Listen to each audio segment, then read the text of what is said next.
ಕೆಲವರು ಹೆಣ್ಮಕ್ಳುಗಳು ಹೇಳ್ತಾರಲ್ಲ, ನಾವು ಗಂಡಸ್ರಿಗೆ ಸಮಾನ ಅಂತ ಯಾವುದೋ ವಿಷಯಕ್ಕೆ ಜಗಳಗಳು ಕಿತಾಪತಿಗಳು ಮಾಡ್ತಾರಲ್ಲ, ಅಂಥವ್ರನ್ನ ನೋಡಿದಾಗ ಮೈಯೆಲ್ಲ ಉರಿದೋಗ್ಬಿಡುತ್ತೆ. ಸಮಾನತೆ ಅಂದರೆ ಇದು. ಈ ಥರ ಜವಾಬ್ದಾರಿನಲ್ಲೂ ಶೇರಿಂಗ್ ಮಾಡ್ಕೊಳ್ಳೋ ಹೆಂಗಸ್ರನ್ನ ನೋಡಿದ್ರೆ ಯಾವುದೇ ಗಂಡಸು ಕೂಡ ಅವರನ್ನು ಕೀಳಾಗಿ ನೋಡಲ್ಲ.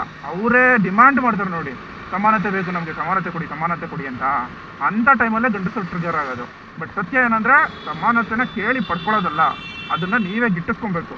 ಅದನ್ನು ಬಿಟ್ಟು ಸಿಂಪತಿ ಕಾರ್ಡ್ ಇಟ್ಕೊಂಡು ನಾನು ಗಂಡಸ್ರಿಗೆ ನಮಗೆ ಸಮಾನತೆ ಬೇಕು, ಪ್ರತಿಯೊಂದು ವಿಷಯದಲ್ಲೂ ಸಮಾನತೆ ಕೊಡಿ ಅಂತ ಕೂತ್ಕೊಂಡ್ರೆ ಗಂಡಸು ವೀಕೆಂಡ್ ಬಂತು ಅಂದರೆ ಸಾಕು ಎಂಜಾಯ್ ಮಾಡ್ತಾರೆ, ಪಾರ್ಟಿ ಪಬ್ಬು ಅಂತ ಸುತ್ತಾರೆ, ಮೈ ತುಂಬ ಬಟ್ಟೆ ಹಾಕೋದೇನೆ ಬರೀ ಬನಿಯನ್ನು ಚಡ್ಡಿ ಹಾಕೊಂಡು ರೋಡ್ ತುಂಬ ಆಟಾಡ್ತಾರೆ. ನಮಗೂ ಅದ್ರಲ್ಲಿ ಸಮಾನತೆ ಬೇಕು, ನಾವು ವೀಕೆಂಡಲ್ಲಿ ಪಾರ್ಟಿ ಮಾಡಬೇಕು, ಪಬ್ಗೆ ಹೋಗಬೇಕು, ಅರ್ಧಂಬರ್ಧ ಬಟ್ಟೆ ಹಾಕೊಂಡು ಸುತ್ತಾಡಬೇಕು. ಇಂಥ ಕಚ್ಚಡ ವಿಷಯದಲ್ಲಿ ನಮಗೆ ಸಮಾನತೆ ಬೇಕು ಅಂತ ಕೇಳೋರು ನೀವು.